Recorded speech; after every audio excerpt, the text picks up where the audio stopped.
सुप्रभात बच्चों। आज हम आपको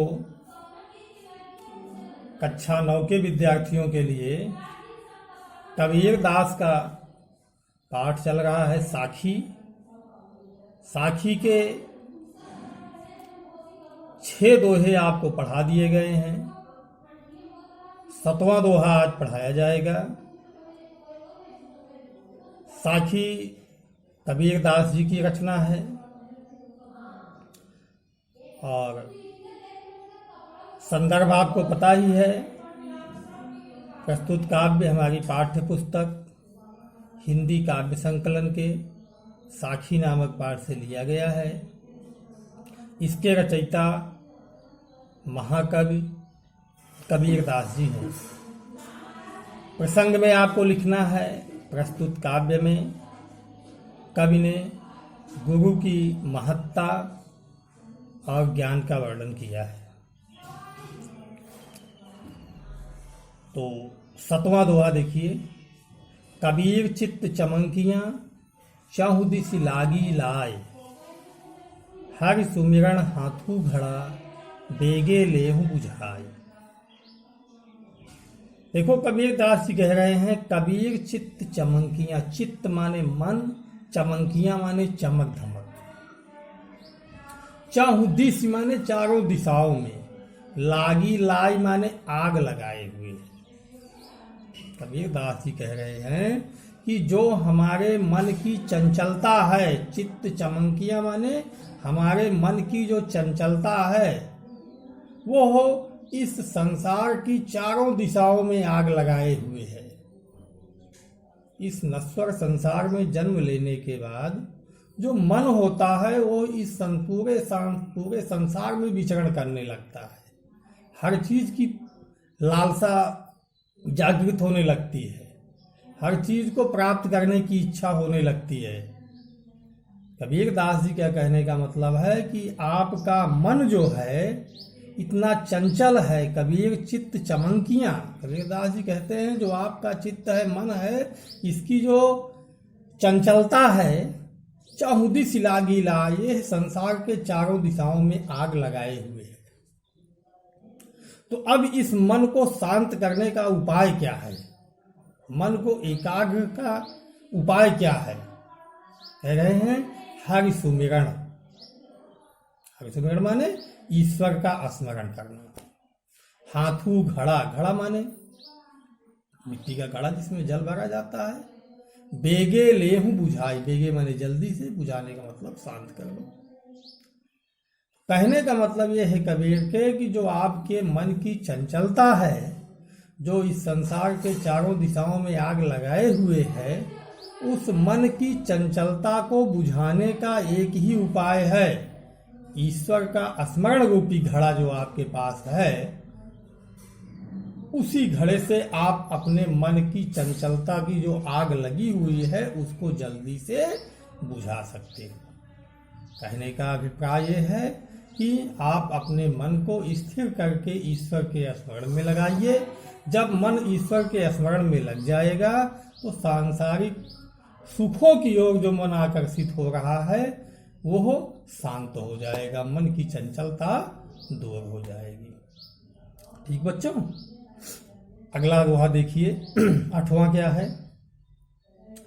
अंखणियां झाई पड़ी पंथ निहार निहार, जी भड़ियां छाला पड़या राम पुकार पुकार। सीधे सीधे कबीर दास जी कह रहे हैं कि हे ईश्वर, आपका रास्ता देखते देखते अंखणियां झाई पड़ी, हमारी आंखों में छाई पड़ गई है। छाई जानते हो, पर्दा पड़ना आंखों में। कह रहे हैं हे ईश्वर, आपका रास्ता देखते देखते हमारी आंखों में छाई पड़ गई। जी भड़ियां छाला पड़या राम पुकार पुकार। और हे ईश्वर, आपका नाम स्मरण करते करते हमारी जिह्वा में, हमारी जीभ में छाले पड़ गए। कहने का मतलब कबीर दास के ये है कि ईश्वर को प्राप्त करना इतना सहज नहीं है। कठिन साधना, कठिन तपस्या के बाद ईश्वर की प्राप्ति होती है, अर्थात बहुत ही शारीरिक यातनाएं भी सहनी पड़ती है। अब ये कह रहे हैं कि हे ईश्वर, आपका स्मरण करते करते, आपका रास्ता देखते देखते हमारी आंखों में झाई पड़ गई और आपका नाम लेते लेते हमारी जीवा में छाले पड़ गए। ठीक। 9वां है, झूठे सुख को सुख कहें, मानत है मनमोद, जगत चबैना काल का, कछु मुख में कछु गोद। यह संसार क्या है? झूठा है, संसार नश्वर है। कबीर कह रहे हैं झूठे सुख को सुख कहें। ये संसार का जो सुख है ये क्षणिक मात्र है, क्षणभंगुर जीवन की कलिका।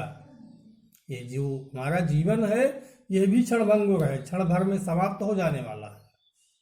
इसलिए ये सांसारिक सुख सुख नहीं है। वास्तविक सुख क्या है? ईश्वर का स्मरण, ईश्वर की प्राप्ति। कबीर के अनुसार कह रहे हैं झूठे सुख को सुख कहें, मानत है मनमोद।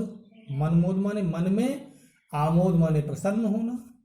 हम इस सांसारिक सुख को सच्चा सुख मान के अपने मन में प्रसन्न होते हैं, अपने मन में खुशी मनाते हैं। जगत चबैना काल का, कछु मुख में कछु गोद। लेकिन ये संसार क्या है? काल का चबैना है, मृत्यु का चबैना है। मृत्यु इसको खा जाती है, इस संसार को। उस समय क्या होता है? कछु मुख में कछु गोद। जो सच्चे ईश्वर के भक्त होंगे वही बचेंगे, बाकी सब काल के गाल में समा जाएंगे। कहने का अर्थ यह है कबीरदास का कहने का अर्थ है कि जो सच्चा सुख है वो ईश्वर का स्मरण, ईश्वर का नाम, ईश्वर की प्राप्ति ही परम सिद्धि है। हम इस सांसारिक सुख को सुख मान के प्रसन्न होते हैं, लेकिन जब काल आएगा तो यह काल के लिए संसार पूरा चबैने के समान है। उसमें जो सच्चा ईश्वर का भक्त होगा वही बचेगा, बाकी सब समाप्त हो जाएंगे। ठीक। और 10वां दोहा देखिए। अब जब मैं था तब हर नहीं, अब हर है मैं नाहीं, सब अंधियारा मिट गया, जब दीपक देखा माही।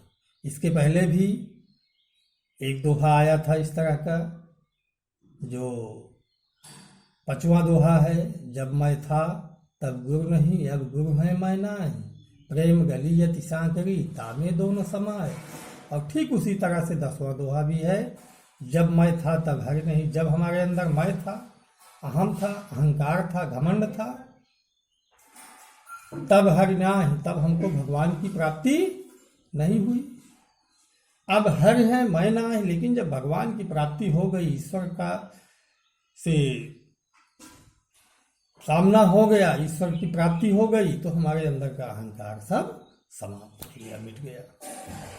सब अंधियारा मिट गया, जब दीपक देखा माही। ये कैसे हुआ?